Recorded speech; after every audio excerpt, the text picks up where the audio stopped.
Alhamdulillahi ja'ala Ramadana syahra siyama lil mu'minin.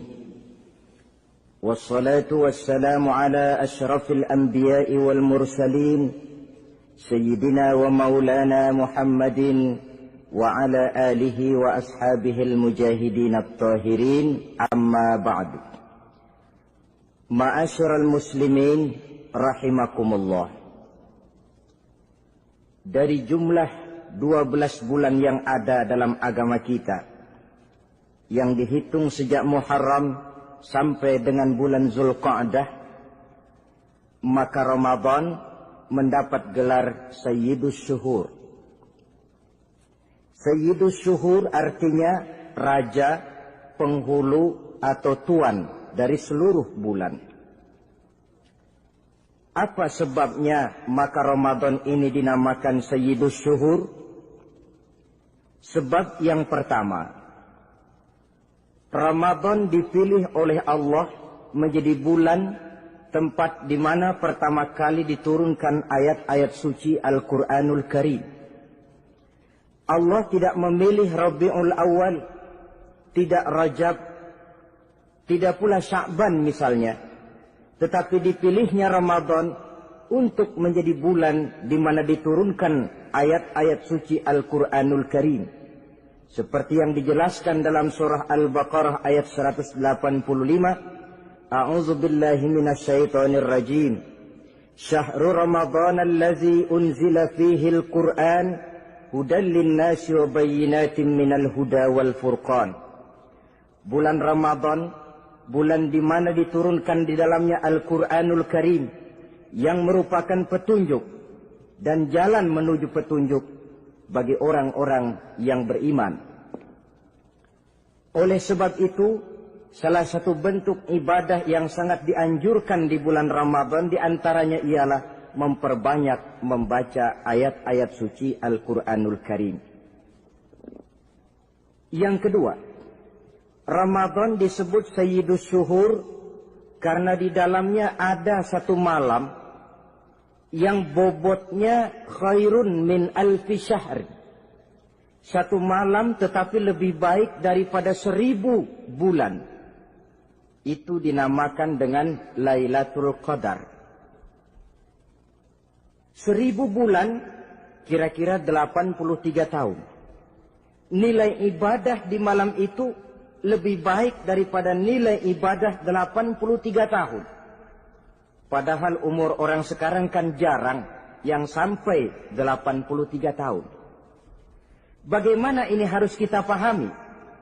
Ma'asyiral muslimin, sejak kita akil balik sampai kepada usia kita yang sekarang ini, kalau kita mau jujur bercermin, rasanya kita harus mengakui banyak dosa dan kesalahan yang pernah kita kerjakan.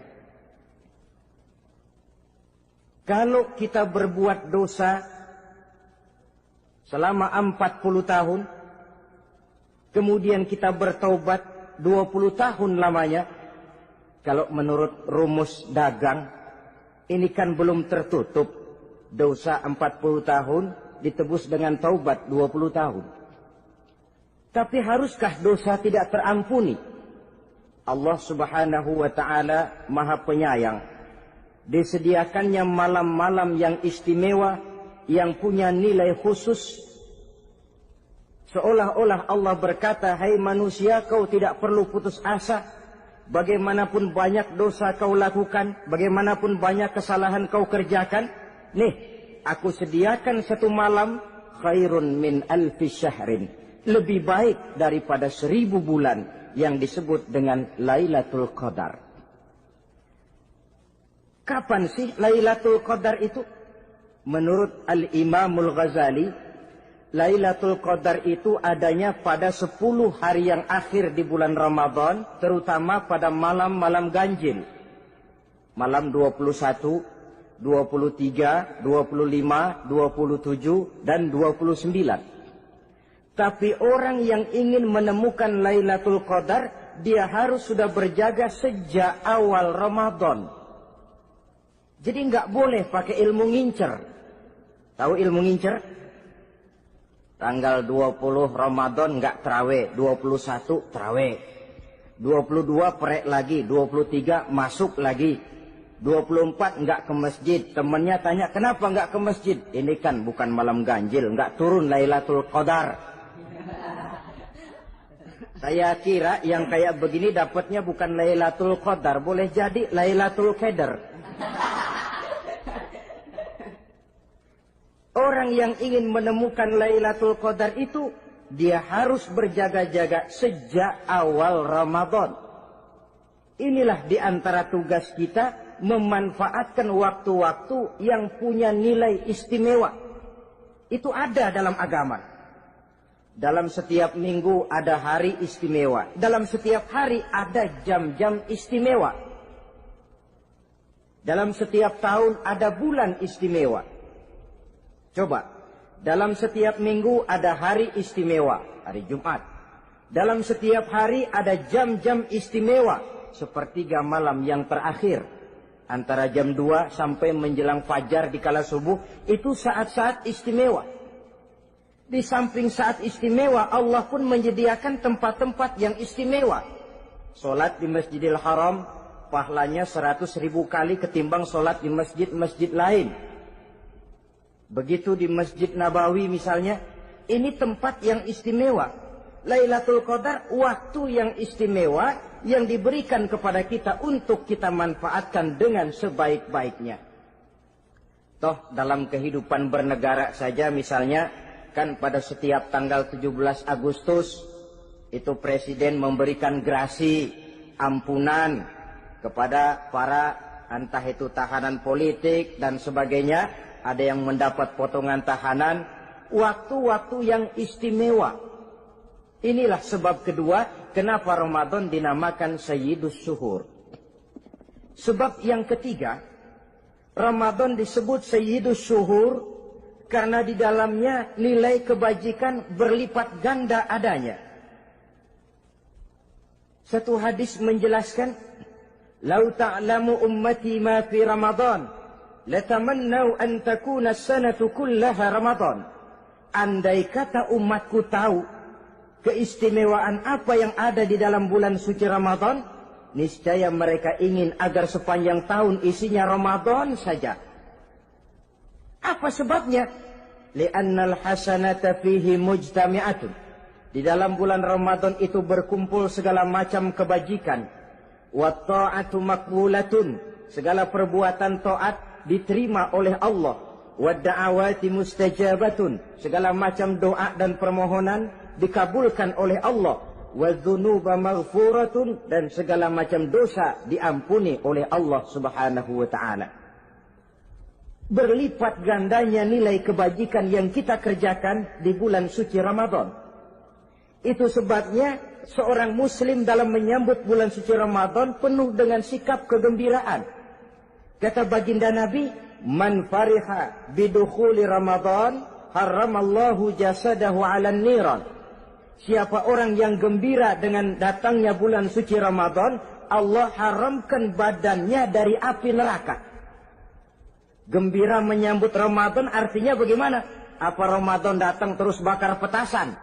Bukan. Pukul beduk? Bukan. Apa gunanya pukul beduk kalau nggak puasa?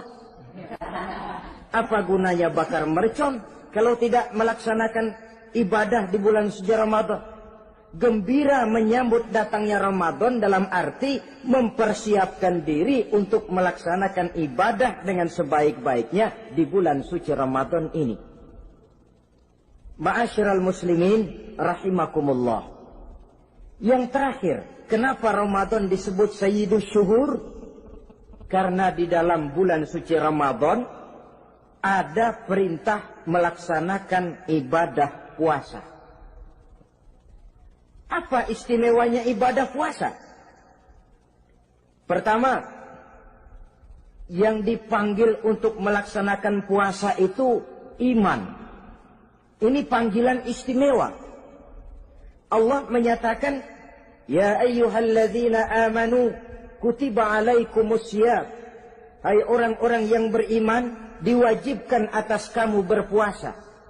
Iman yang dipanggil untuk melaksanakan ibadah puasa. Contoh, satu hari di depan rumah kita lewat tukang pepaya, tukang duku, tukang duren. Kita panggil satu tukang pepaya. Bang, pepaya, berhenti dulu sebentar.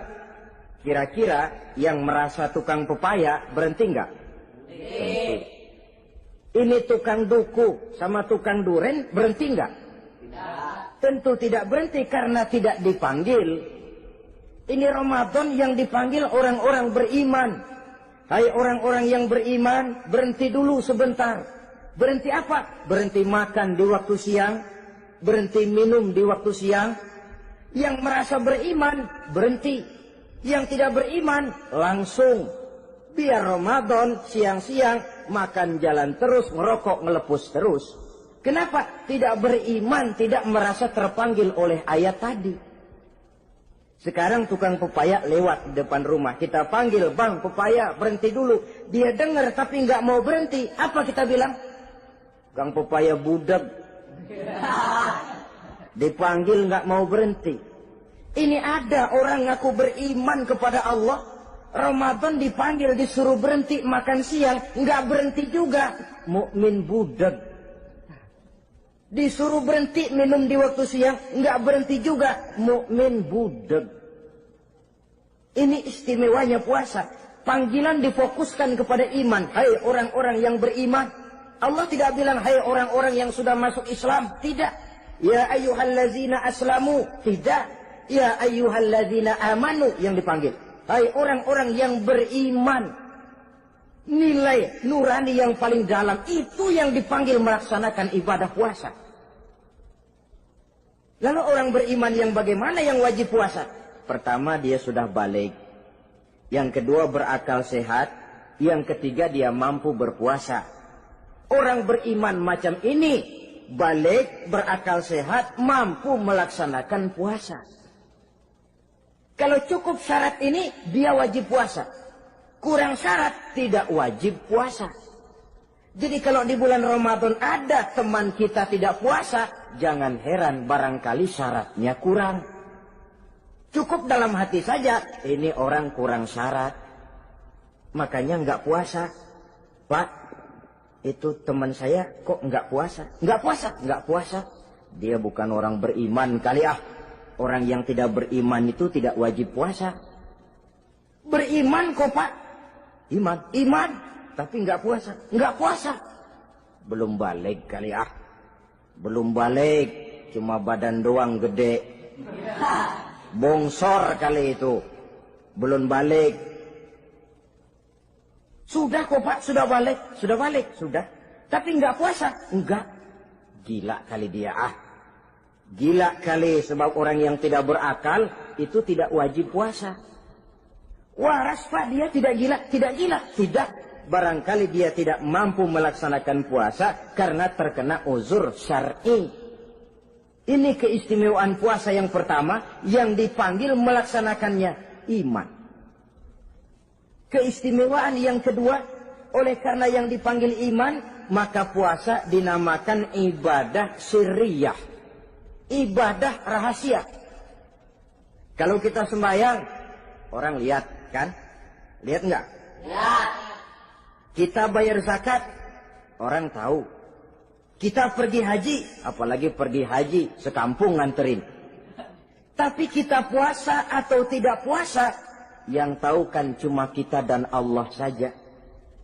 Pura-pura sedekah, nggak bisa. Pura-pura sholat, ketahuan. Gerakannya mesti canggung. Pura-pura pergi haji, kemana perginya?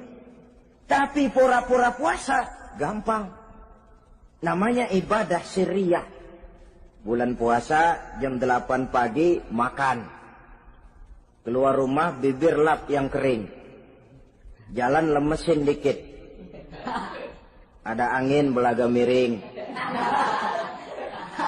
Temennya tanya, lo lemes amat, gue lagi puasa nih. Orang lain bisa dibohongi. Sebab puasa memang merupakan ibadah sirriyah. Yang tahu cuma kita dan Allah saja. Karena dia ibadah rahasia, puasa ini sulit terkena penyakit ria. Ibadah yang lain karena kelihatan orang gampang kena penyakit ria, to show only. Sholat karena kelihatan orang gampang kena penyakit ria.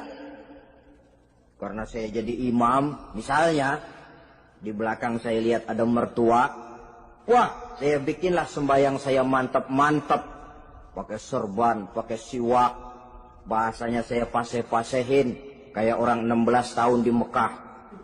Wah, ufolli warwal maghribi salah sarokaatin Allahu Akbar. Surahnya saya cari yang panjang-panjang, paling pendek sabbihis sama wadduha. Akibat apa itu? Ria, di belakang ada calon mertua. Tapi kalau sholat sendirian dalam kamar, boro-boro pakai serban dan siwak, kadang-kadang kaos kutang saja cukup. Surahnya jangan sabbihis sampai wadduha, langganannya inna a'toinakal kautsar sama qul huwallahu ahad. Karena sholat terlihat orang, mudah kena penyakit ria. Sedekah pun begitu. Mulanya niatnya cuma mau sedekah 5.000. Karena ada orang yang disedekahani, naik 10.000. Yang 5.000 sudah karena orang. Jadi ibadah yang lain itu mudah terkena ria, tapi juga mudah dinilai orang.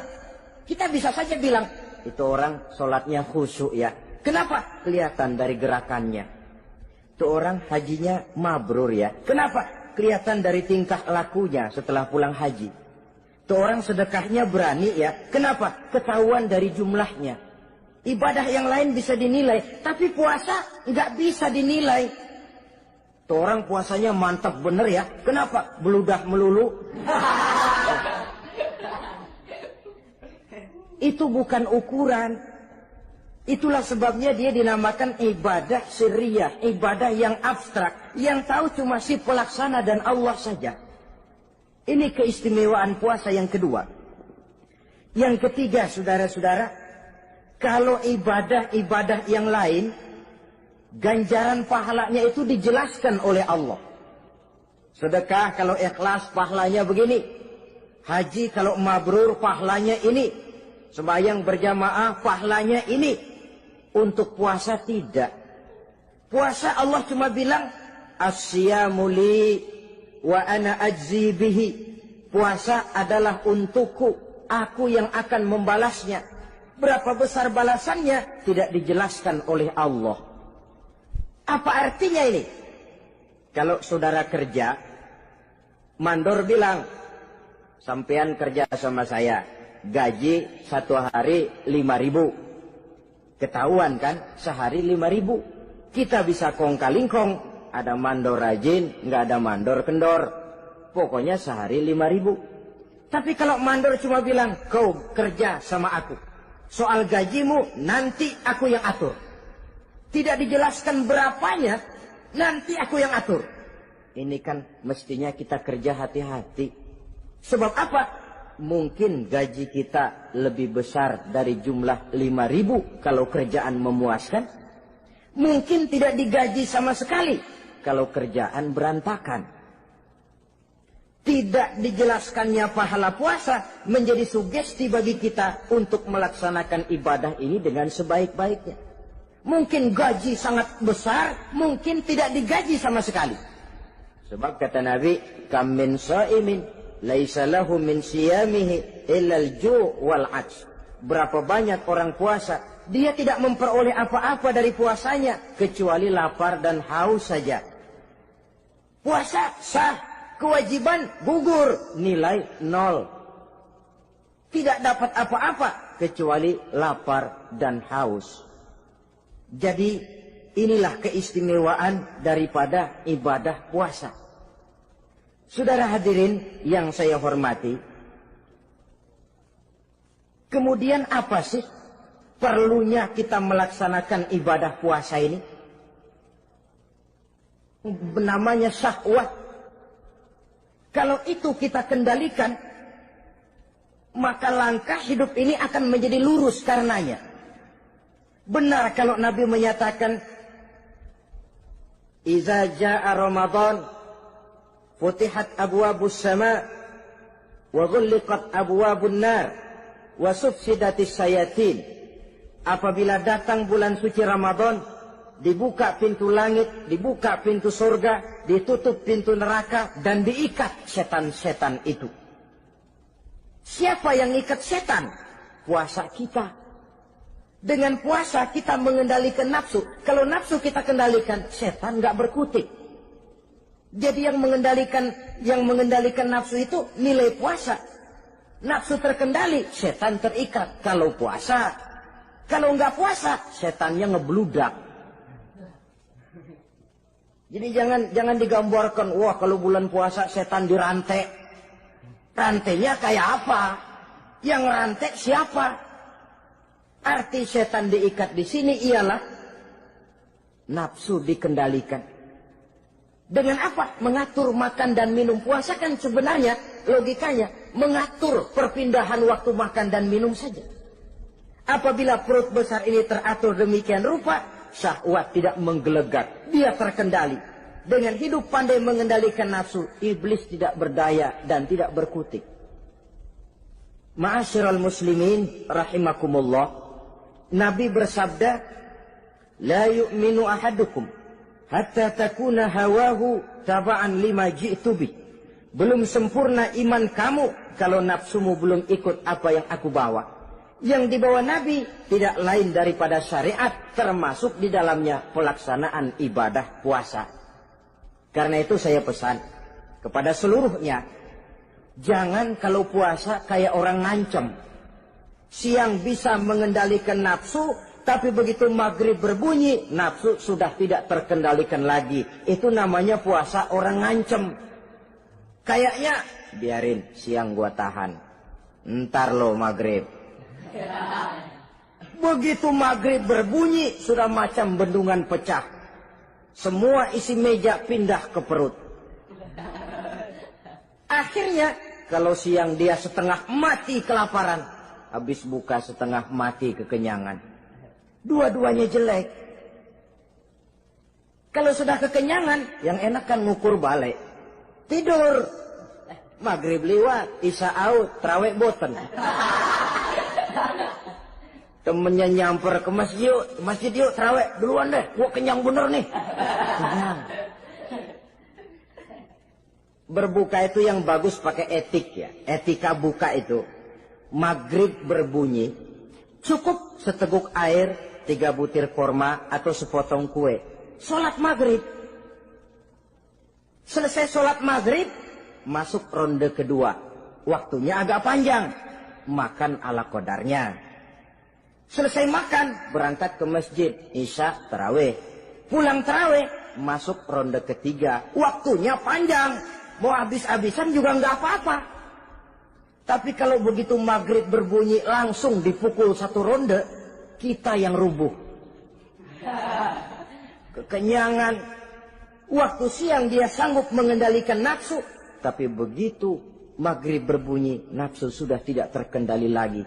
Asar pengaruh puasa tidak akan membekas dalam jiwanya. Siang jelas puasa, nggak boleh ngerokok. Begitu maghrib sampai imsak kayak lokomotif. Kelebul, nggak berhenti-berhenti. Tidak lagi sanggup mengendalikan diri. Mumpung boleh, katanya. Sampai pernah kejadian ada orang bangun sahur kesiangan. Bingung dia, waktunya tinggal dikit.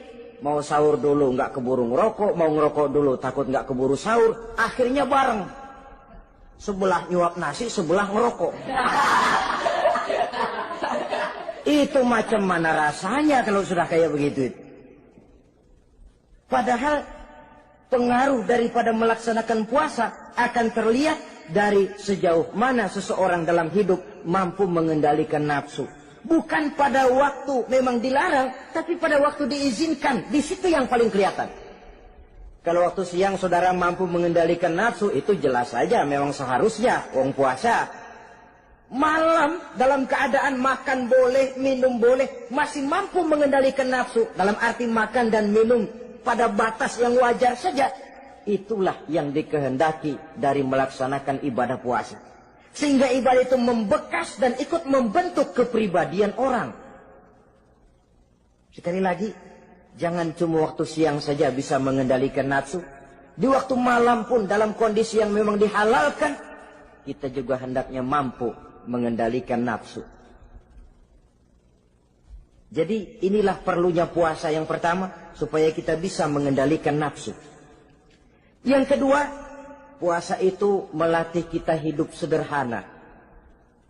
Orang sufi mengajarkan, orang yang paling kaya ini sebenarnya orang yang hidupnya paling cukup. Sedangkan orang miskin adalah orang yang kebutuhannya kelewat banyak. Maka yang paling kaya, bahkan yang maha kaya, itu sebenarnya cuma Allah. Sebab apa? Dia nggak perlu apa-apa. Makin banyak keperluan kita, makin miskin kita. Coba orang puasa lihat. Kalau sudah jam 2, jam 3, itulah barangkali memang termasuk godaannya dalam melaksanakan ibadah puasa. Kalau jam 1 siang, jam 2 siang, jangankan makanan enak, nangka busuk kita lihat legit. Barangkali cobaan di dalam melaksanakan ibadah puasa. Tapi kalau sudah maghrib berbunyi, berbuka kita kena seteguk air, sepotong roti, 3 butir korma, kenyang rasanya.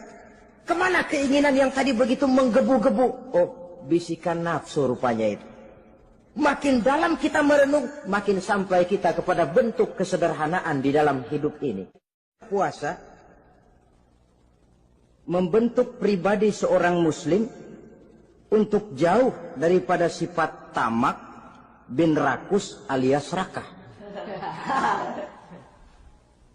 Tamak itu berasal dari kalimat toma dalam bahasa Arab yang sifatnya sudah terukir dari hurufnya. Huruf to, tengahnya bolong. Huruf mim, tengahnya bolong. Huruf ain, mulutnya mangap, perutnya gede. Jadi orang tamak macam itulah. Apapun yang diberikan Allah tidak pernah ada cukupnya dan tidak pernah ada syukurnya. Sehingga Nabi menjelaskan, lau anna libni Adam wadiyani min zahabin labtagha lahuma thalisan wala yamla'u jawfa ibna Adam illa turab.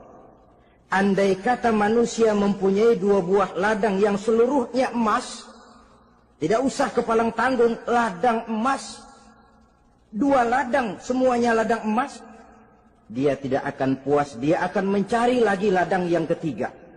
Wala yamla'u jawfa ibna Adam illa turab. Mulut manusia ini memang tidak akan pernah penuh kecuali kalau sudah diisi dengan tanah. Kapan diisi dengan tanah? Kalau sudah menghadap ke arah kiblat di liang lahat, nah itu baru mulut udah nggak ngerawil, diam, tenang, kalem, diisi dengan tanah. Dengan demikian kita lihat bahwa puasa makin kita hayati, makin dekat kita kepada kesederhanaan di dalam kehidupan ini. Islam tidak melarang orang untuk kaya, untuk punya harta. Yang dilarang ialah sifat rakus, serakah, dan tamak. Karena ini akan membuat orang melakukan segala macam cara, ingkar kepada nikmat Allah, tidak pandai bersyukur, pandangan matanya selalu diarahkan ke atas. Dikala hidupnya sudah serba cukup, dia masih merasa kurang. Sebab itu dia selalu kurang. Dia sudah kaya tapi masih merasa miskin saja, maka hidupnya pun miskin terus. Saudara-saudara ma'asyiral muslimin, ini hikmah yang kedua kenapa kita perlu puasa. Yang ketiga, puasa itu melatih kita cinta kepada fakir miskin, orang-orang yang tidak mampu, yang memerlukan pertolongan. Bagaimana caranya? Dunia pendidikan berkata bahwa pendidikan akan lebih berhasil kalau bersifat audiovisual. Mengajar anak berenang, bawa ke kolam. Mengajar anak naik sepeda, berikan sepedanya. Mengajar orang cinta fakir miskin, rasakan apa yang dirasakan oleh fakir miskin. Apa itu? Lapar, haus. Kan nggak bisa ngajarin anak berenang teori saja. Ke kolam nggak pernah. Teori hafal luar kepala. Gaya dada begini, gaya 200 meter begini, gaya kupu-kupu begini, gaya bebas begini. Teori hafal ke kolam nggak pernah. Sekali terjun gaya batu. Sudah nggak timbul-timbul lagi. Nggak bisa ngajar anak naik sepeda cuma teori saja. Sepedanya tidak pernah diberikan. Hafal teori. Bab 1 pegang stang. Bab 2 dorong. Bab 3 kaki kanan naik pedal kanan. Bab 4 genjot. Hafal teori, megang sepeda nggak pernah. Begitu dikasih sepeda dia naik, habis tukang bakso. Pun mendidik orang cinta kepada fakir miskin tidak bisa cuma lewat seminar, kongres, penataran, indoktrinasi. Diadakan simposium, seminar, diskusi supaya orang cinta kepada fakir miskin, tapi yang bicara orang kenyang semua. Bagaimana hati ini mau peka? Islam itu nggak usah banyak teori lah. Rasakan saja lapar, haus, enak nggak? Kalau kau tahu lapar dan haus tidak enak, kau lapar haus cuma sebentar. Habis maghrib, laparmu hilang, hausmu hilang. Bagaimana saudara-saudaramu muslimin yang terkapar di kolong-kolong jembatan? Yatim piatu yang hidup terlunta-lunta. Perempuan-perempuan tua hidup miskin, anak pun banyak perlu uluran tangan. Lapangan kerja sulit, persaingan hidup makin tajam. Meringkuk mereka di sudut-sudut kehidupan. Beratap langit, beralas bumi, tanpa tahu kapan hidup dan nasibnya akan berubah. Di situ pekaklah hati untuk hidup tidak cuma buat kepentingan diri dan perut sendiri saja, tapi mampu memberikan pertolongan sesuai dengan kemampuan kepada mereka yang memang memerlukan. Sebuah hadis menyatakan, irhamu ahlal ardi yarhamkum man fis sama. Sayangilah apa yang ada di permukaan bumi, nanti yang di langit akan sayang kepadamu. Si kaya sayang kepada yang miskin lalu menolongnya. Yang alim sayang kepada yang awam lalu membimbingnya. Yang pemimpin sayang kepada rakyat lalu melindunginya. Yang di langit akan sayang kepada kita, akan turun rahmah berlimpah, akan tercipta keberkahan dan ketenangan dalam hidup. Tapi kalau sebaliknya, yang kaya malah nyantap yang miskin, yang pemimpin malah menggilas yang rakyat, yang alim malah membodoh-bodohi orang yang memang sudah bodoh, akan terwujudlah malapetaka. Bukan rahmah yang turun dari langit, tapi azab akan menimpa kita semua. Orang yang menghayati lapar, menghayati haus, akan timbul kepekaan sosial. Hidup tidak cuma untuk diri sendiri saja, tapi mampu melihat lingkungannya. Yang keempat, kita perlu puasa untuk menumbuhkan sifat jujur dan disiplin. Coba lihat, kalau tengah hari bulan puasa, andai kata saudara masuk ke dalam kamar seorang diri, saudara kunci dari luar, lalu saudara makan, tidak seorang pun tahu. Tapi kenapa itu tidak kita lakukan? Ada semacam perasaan malu. Malu kepada Allah. Iya, orang lain tidak tahu. Iya, manusia bisa saya bohongi, tapi Allah.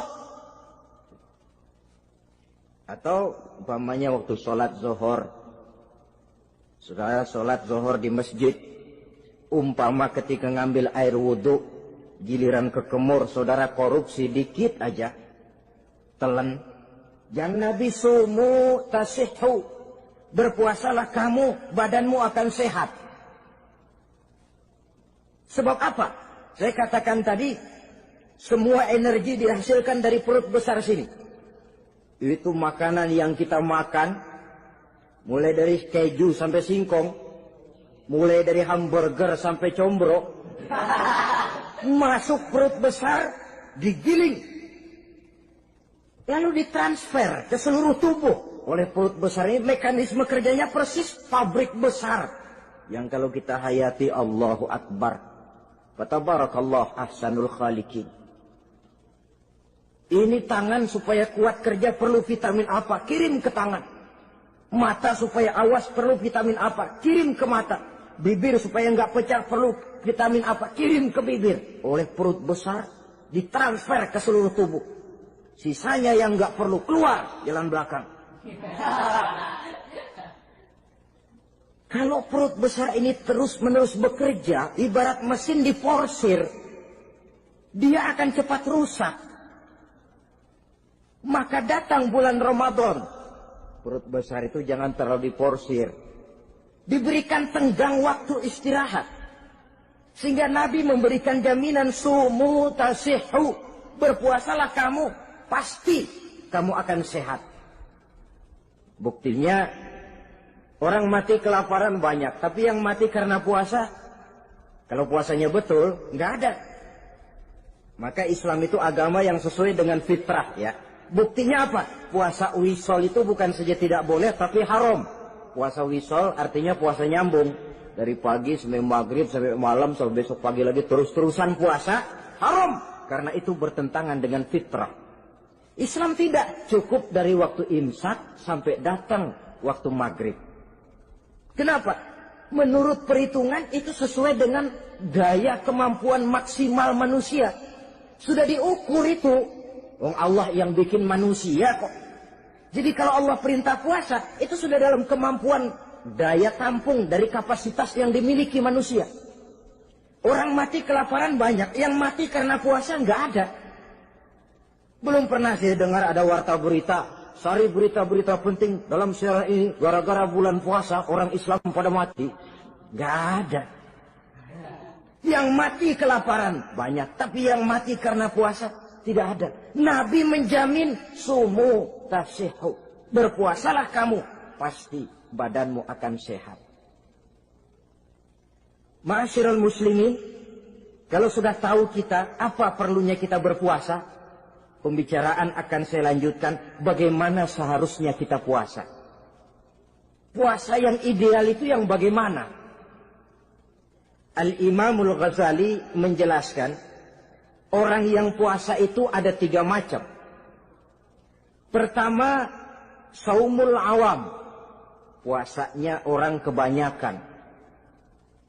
Orang macam ini merasa sudah puasa asal tidak makan, tidak minum. Puasa sudah.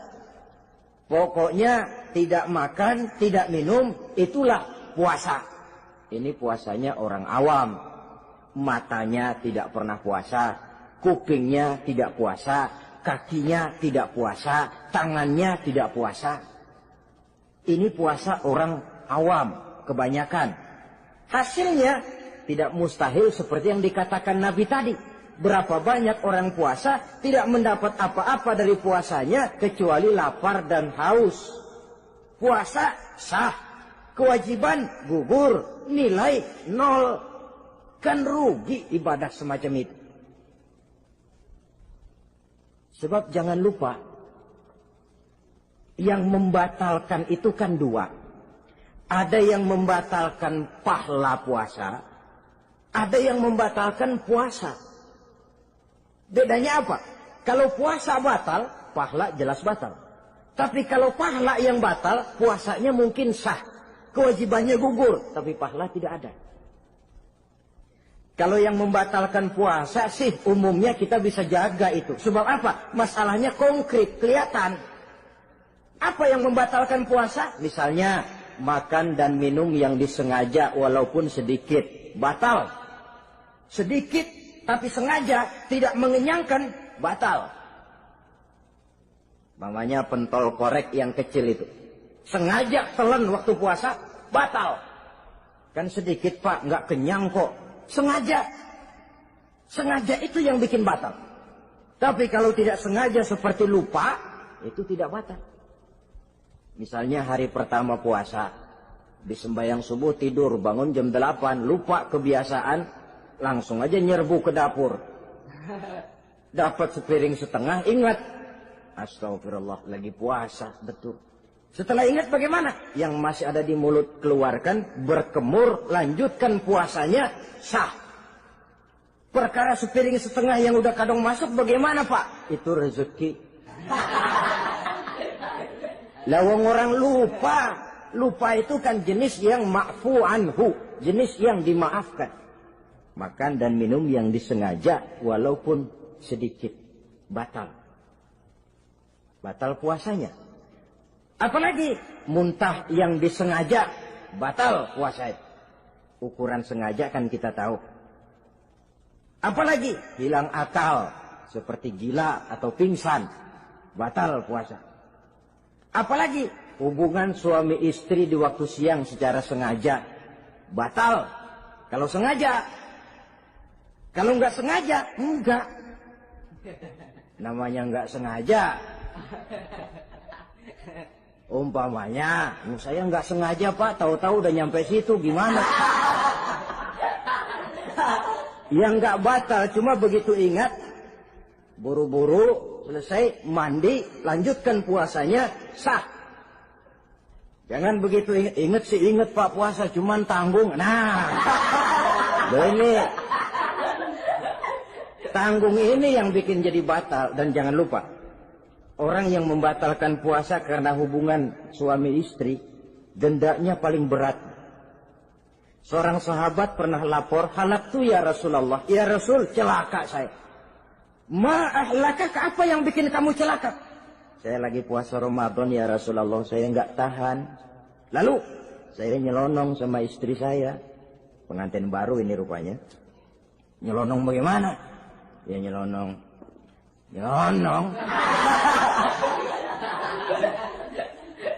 Melanggar dia, tapi jujur. Lapor. Kata Rasul, ya sudah, bayar dendanya. Dendanya apa ya Rasulullah? Bebaskan budak. Aduh, saya nggak punya budak ya Rasulullah. Tidak punya? Tidak punya. Puasa 2 bulan berturut-turut. Tidak boleh diselang-seling. Syahraini mutatabi'aini. 2 bulan berturut-turut. Tidak boleh diselang-seling. Gimana? Sanggup puasa 2 bulan berturut-turut? Enggak kuat ya Rasulullah. Enggak kuat? Enggak kuat. Ramadan yang sebulan aja saya nyelonong. Apalagi 2 bulan. Kalau kau tidak kuat juga, beri makan 60 fakir miskin. 1 orang 1 mod. Ya Rasulullah. Apalagi? Jangan memberi makan 60 fakir miskin. Orang istri saya di rumah sehari masak, 3 hari libur. Saya orang susah ya Rasulullah. Saya pikir lagian ya orang kebangetan juga. Sudah melarat sama larangan berani. Rasul masuk ke dalam kamar, keluar kembali bawa sekeranjang kecil kurma. Kalau kau tidak punya apa-apa, bawa pulang ini. Sedekahkan kepada orang-orang miskin di kampungmu sebagai pembayar dendamu. Ya Rasulullah. Apalagi? Di kampung saya itu yang paling miskin saya. Waduh, rusak bener ini orang. Apa marah Rasul? Beliau malah senyum. Ya sudah, kalau memang yang paling miskin kamu, bawa pulang saja itu kurma, beri makan anak istrimu di rumah. Orang ini udah melanggar larangan, dapat kurma lagi. Yang kedua, watak hukum Islam itu elastis, fleksibel, tidak kaku. Tidak kalau sudah begitu ya mesti begitu, itu tidak. Yang sering kaku kan kitanya umat Islam di dalam memahami Islam. Saudara hadirin yang saya hormati, yang tidak boleh itu pun di waktu siang. Kalau malam sejak maghrib sampai sebelum imsak, pada awal perintah puasa tidak boleh. Tapi ternyata banyak juga yang nyerempet-nyerempet. Sampai Allah turunkan, uhilla lakum lailatas siyami arrafasu ila nisaikum. Dihalalkan bagi kamu pada malam puasa bergaul dengan istrimu. Jadi barangkali di antara pendengar ini ada yang pengantin baru, tolong sabarlah di waktu siang. Tunggu maghrib berbunyi. Kalau sudah maghrib habis buka, mau buka lagi juga nggak apa-apa. Terserah saja. Ini yang membatalkan puasa. Yang kita sulit mengontrol, yang membatalkan pahalanya. Apa misalnya? Ngomong-ngomongin orang. Puasa. Ngomongin orang jalan terus.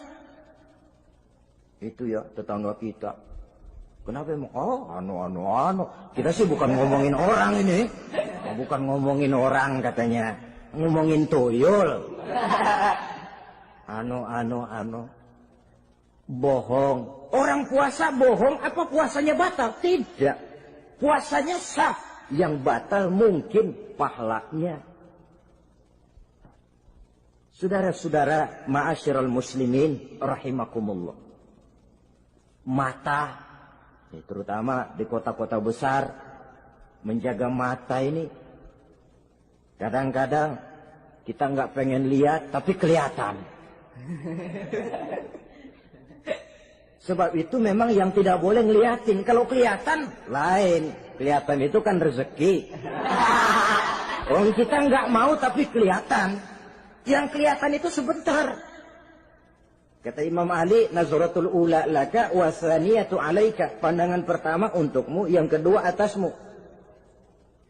Jadi begitu kelihatan, ya sudah. Jangan kelihatan tapi manteng aja nggak mau. Jadi mantengnya ini yang jadi urusan. Saudara hadirin yang saya hormati, dengan kata lain, berusahalah kita untuk puasa zahir batin. Itu yang pertama tadi. Puasa tingkatnya orang saumul awam disebut. Tingkat yang kedua, saumul khawas. Puasanya orang khusus. Bagaimana ini? Di samping tidak makan dan tidak minum, panca inderanya sudah ikut puasa. Matanya puasa. Kupingnya puasa. Asal ada diajak ngomong-ngomongin orang, maaf ya, kuping saya lagi puasa. Kakinya puasa, diajak jalan ke tempat yang tidak baik, dia bilang, maaf saja, kaki saya lagi puasa. Diajak nyolong, maaf, tangan saya lagi puasa. Tidak cuma sekedar tidak makan dan tidak minum, panca inderanya sudah ikut puasa. Sekurang-kurangnya, seperti inilah puasa kita. Zahir, batin. Nah, yang tertinggi disebut saumu khawasil khawas. Puasa orang khusus yang lebih khusus lagi. Ini sudah the first class ini. Puasanya orang VIP. Bagaimana puasanya orang ini? Di samping tidak makan dan tidak minum, puasa panca inderanya, hatinya juga sudah ikut puasa dari seluruh keinginan yang selain Allah. Wah, ini kelas tinggi. Orang yang puasa macam ini, andai kata jam 3 sore dia berpikir, ntar sore buka pakai apa ya? Dia menganggap batal pahalanya. Kenapa? Masih mikirin makanan.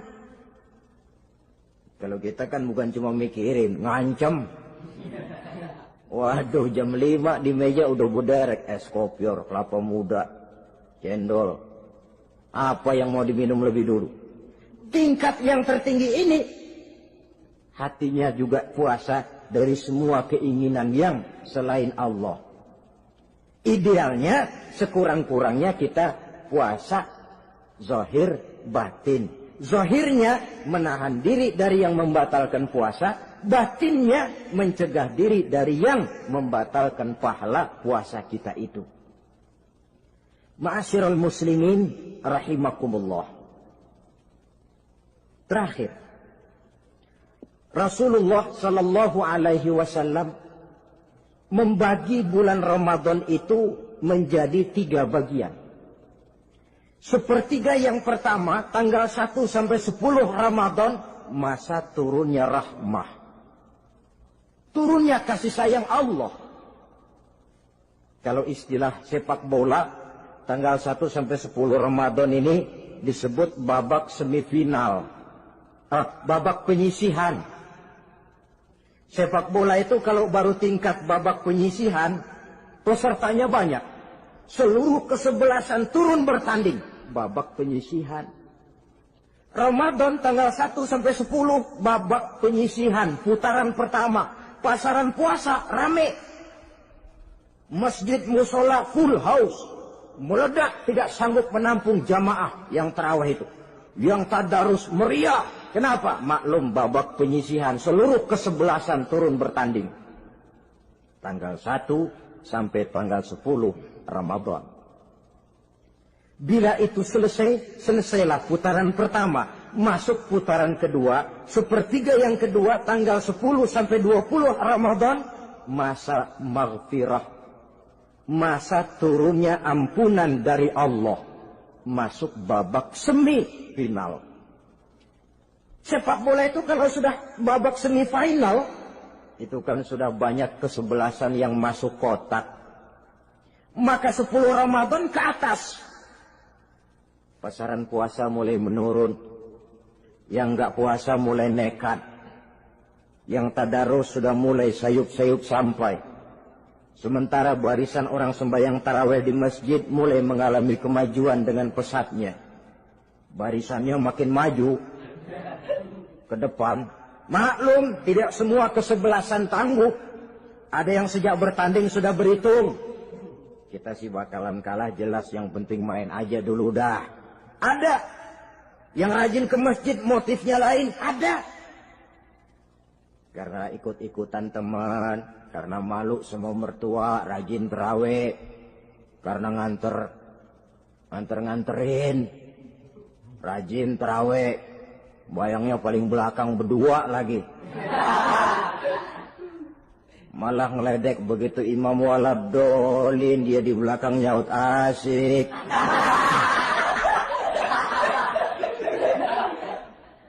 Yang kayak begini ini sudah nggak bakal tahan lama. Akan gugur di babak semifinal. Puncaknya, putaran terakhir, tanggal 20 sampai akhir Ramadan, masa itkun minan nar, masa pembebasan dari api neraka. Masuk babak final. Kalau sudah babak final, ya pesertanya nggak banyak sudah. Ramadan tanggal 20 ke atas babak final. Pesertanya nggak banyak. Sebab apa? 20 Ramadan ke atas pikiran orang sudah bercabang itu. Yang punya kampung sudah siap-siap mau pulang mudik. Lebaran di buah kampung. Puasa kayak enggak, yang penting pokoknya lebaran. Yang pegawai negeri gajinya kecil, anaknya banyak, palanya ngebet. Yang belum punya sepatu, belum punya baju, macam-macam problem, sehingga konsentrasi ibadah menurun. Padahal Nabi sangat menganjurkan tingkatkan ibadah, la siyama fi asril awakhir, lebih-lebih pada hari 10 yang akhir, tanggal 20 sampai akhir Ramadan. Di situ dianjurkan memperbanyak ibadah, i'tikaf, tarawih, tadarus Quran, bersedekah, amalan-amalan sunnah yang sangat dianjurkan di bulan suci Ramadan ini. Nah, mereka yang keluar sebagai finalis Ramadan, Allah Subhanahu wa ta'ala berkenan memberikan piagam penghargaan. Di atas piagam itu tertulis dengan nyata, ghufira lahu ma taqaddama min zambihi. Pemegang piagam ini dinyatakan keluar sebagai finalis Ramadan. Kepadanya diberikan penghargaan dengan jaminan ampun terhadap seluruh dosa yang pernah dia kerjakan. Sehingga dia keluar Ramadan, masuk 1 Syawal, seperti bayi baru dilahirkan oleh ibunya. Bersih tanpa dosa, karena sudah dibersihkan oleh ibadah Ramadan. Sehingga masuk Syawal, dia rayakan Idul Fitri, dia pantas mengucapkan minal aidin wal faizin. Minal aidin artinya, semoga kita termasuk orang yang kembali. Kembali kemana? Kembali kepada fitrah. Seperti bayi baru dilahirkan oleh ibunya. Tidak punya dosa kepada Allah, karena sudah dibersihkan oleh ibadah Ramadan. Ini orang yang finalis. Puasanya betul, tarawihnya betul, pantas mengucapkan minal aidin. Dan kalau tarawih cuma 2 malam, puasa 3 hari. Lebaran paling rajin, mas minal aidin ya, minal aidin. Nggak tahu diri lu. Minal aidin dari mana? Saudara hadirin, dosa kepada Allah bersih oleh ibadah Ramadan. Tinggal dosa kepada sesama manusia berhalal bihalal di hari raya Idul Fitri.